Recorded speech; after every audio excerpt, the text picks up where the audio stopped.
Hello बच्चों, चलिए प्रश्न को पढ़ते हैं। प्रश्न में है प्रचुरोद्भवन प्रावस्था के दौरान यूटेराइन भित्ति में होने वाले कुछ परिवर्तन है। ए है एंडोमेट्रियम का मायोमेट्रियम का टूटना है। बी है एंडोमेट्रियम भित्ति का टूटना। सी है एंडोमेट्रियम की रक्त वाहिनियों का लंबा और कुंडल होना। डी है मायोमेट्रियम उपकला जो होती है उसका स्तर का प्रचुरोद्भवन होना। तो इस प्रश्न की मुख्य अवधारणा तो इसमें है मासिक चक्र या आवर्त चक्र, जिसको मासिक चक्र भी बोलते हैं। तो इसमें क्या होता है, मादा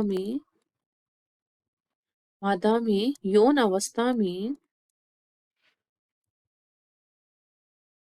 अवस्था से क्या होती है, ये प्रारंभ होती है। इसमें क्या होता है, अंडों का निर्माण होता है उनका निष्कर्षण या नष्ट हो जाते हैं। इसमें अंडों का निर्माण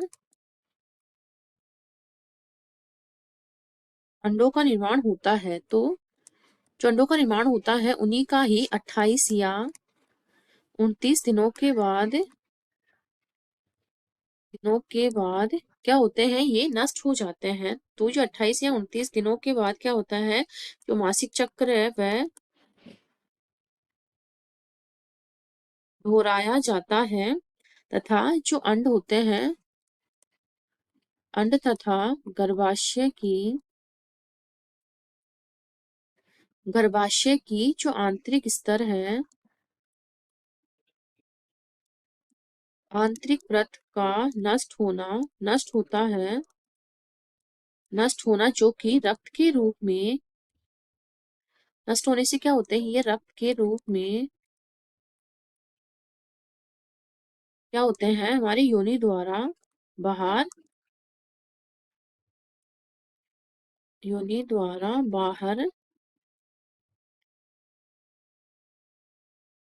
बाहर आ जाता है या आता है। इसमें क्या होता है, आवर्त चक्र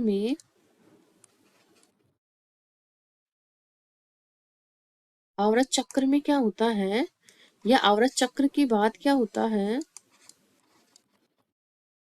जो पुट की अवस्था आती है, ये अवस्था आती है, उसमें क्या होता है, गर्भाशय के भीतर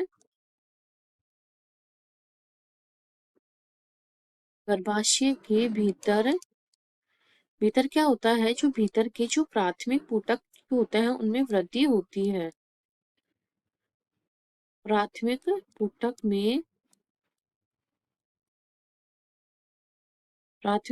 में वृद्धि होती है और क्या होता है, पूर्ण ग्राफी पुटक क्या होती है, जो बन जाती है।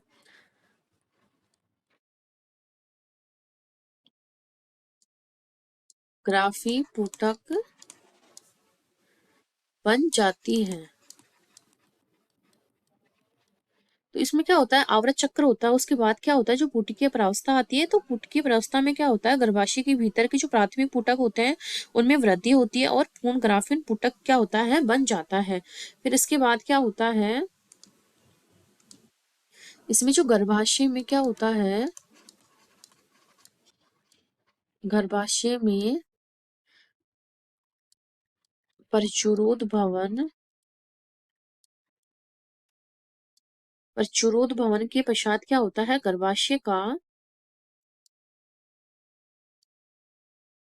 गर्भाशय का जो अंत स्तर होता है, अंत स्तर पुनः पैदा हो जाता है, बन जाता है या पैदा हो जाता है, पुनः बन जाता है। इस प्रकार क्या होता है, इसमें पीयूष ग्रंथि तथा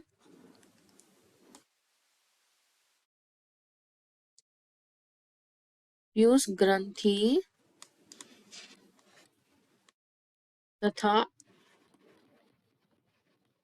अंडाशयी हार्मोन की मात्रा के बदलाव को मात्रा के स्तर में बदलाव को प्रेरित करता है।